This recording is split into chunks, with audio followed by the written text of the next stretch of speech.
wow. Thank you for this incredible recognition. And an enormous thank you to the ADL. Jonathan, thank you so much for your kind words. As we all know, hatred, intolerance, and bigotry are on the rise. Most of us will never have experienced a worse time for anti-Semitism in our lifetimes. But we should feel safer knowing that the ADL has our backs. So thank you, ADL, for the work that you do for all of us.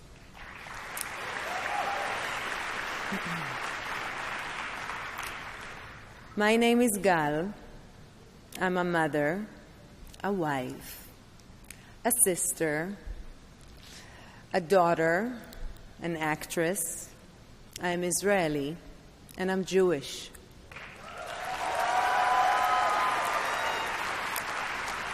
I'm going to say it again. My name is Gal, and I'm Jewish.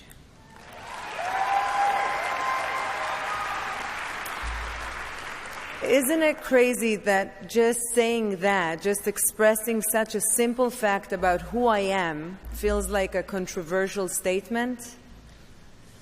But sadly, this is where we're at today. I grew up in Rosh Hashanah, in the center of Israel. My mother was the daughter of a Holocaust survivor. Her father, my grandfather, Avraham Weiss, may he rest in peace, was born in what was then Czechoslovakia. He was the only one in his family who survived. His father died fighting for the Czech army when the Nazis invaded, and his mother and brother were murdered in the gas chambers of Auschwitz. He came to Israel with nothing and built a life for himself.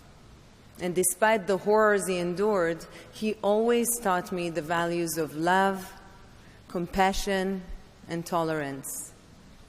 את לא משיגה שום דבר בכעס ובשנאה. You don't win anything with anger and hate, he used to tell me. Thank you. On my father's side, I'm the 8th generation to be born in the land of Israel. One of my ancestors was the very first chemist in the Shearei Tzedek Hospital in Jerusalem. I'm very proud of both sides of my family, and they show the two sides of Israel. On the one hand, a country that provided a life raft for refugees fleeing the horrors of persecution, pogroms, and the Holocaust. And on the other hand, the historic homeland of the Jewish people, where our roots run deep and where we are an indigenous people.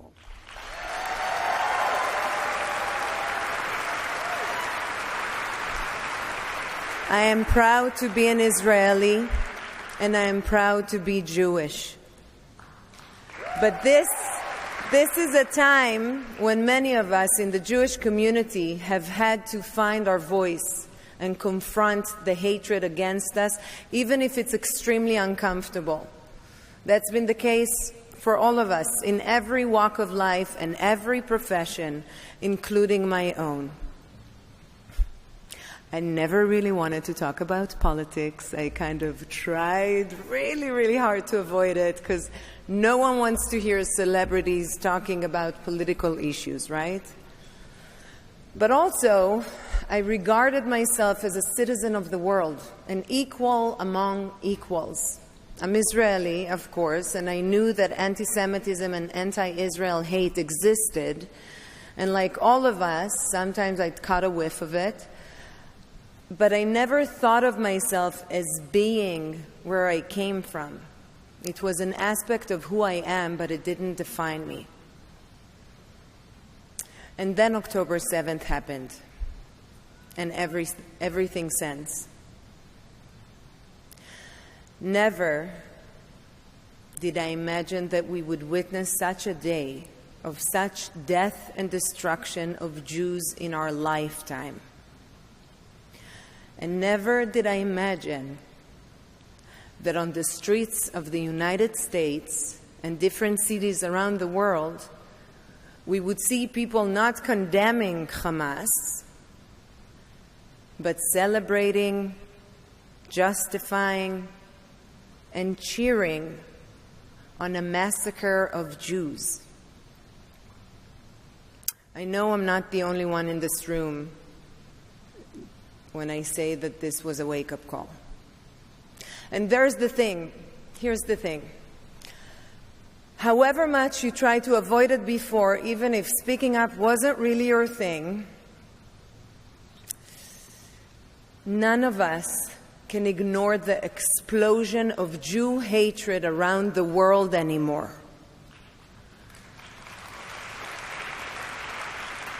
And that's what I'm doing. No way I need it. It really is me standing in front of you today, saying simply that my name is Gal and I'm Jewish, and we have had enough of Jew hatred.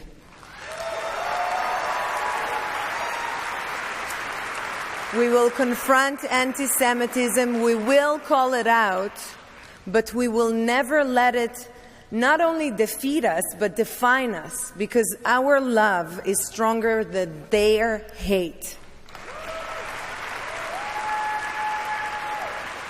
In the days after October 7th, we were all distraught. Like many of you, I was glued to the horrors coming out of Israel and the hatred spilling over here. I'm not a religiously observant person, but I found myself in the temple, in the synagogue, and it was then when finally I was just a little bit comforted. I felt the embrace of the Jewish people and the power in the warmth of our community. And I will never forget that feeling, because even though I was a long way from home in Israel and I was in a temple in Los Angeles, I felt at home among family. And for those few precious moments, the chaos and violence of the outside world felt just a little bit easier to deal with. October 7th showed us that what happens to Jews anywhere affects Jews everywhere. And this goes both ways. Not only what happens there affects us here, but what happens here affects them there.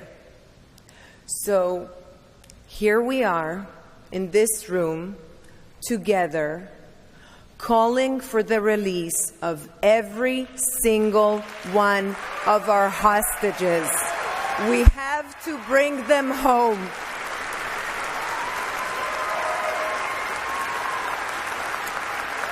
With every hostage release, we hear new testimonies of the horrors they've been through. Every minute for them is hell. Their lives are in danger, and we need them home. We want the hostages and their families to know that we have your back, that we are here for you.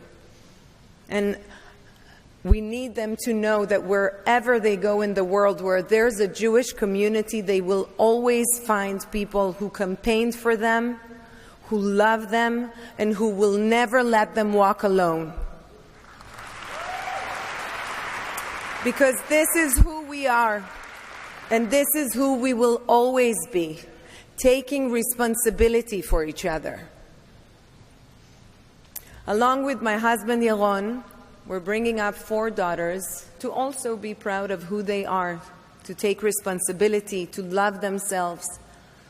We're raising strong, independent Jewish women, strong women who stand with other women. Now, I know many women in this room and in our community that have stood strong for the rights of women and girls. On October 7th, Jewish women were sexually terrorized, raped, murdered, and kidnapped by Hamas. We were all listening for, hoping to hear support from our sisters around the world, and too often heard silence. We can't wait any longer. We can't hold our breaths and pray or beg for support from people, groups, community that don't want to be there for us. We need to be there for ourselves. And this is why every single Jew must lean in now, in whatever way we can. Speak up, learn more about our history. We can always do that. Join a temple, find your community, get connected, and as we support our own community, never stop reaching out to the world.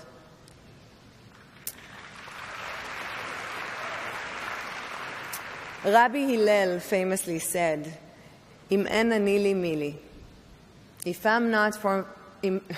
Sorry, I'm too excited. I'm not used to this.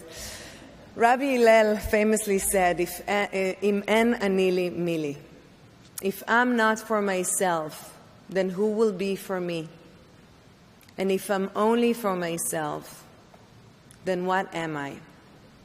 So even if we don't hear others speaking up for us, we have to keep speaking up for ourselves and reaching out our hands to everyone to join in.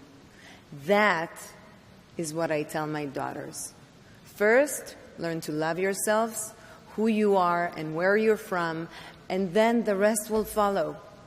It's time to pass on to our children a love of who they are. So, who are we?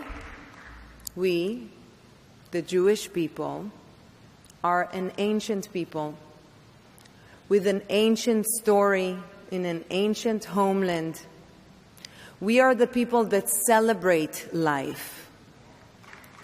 We work to see better and more peaceful future.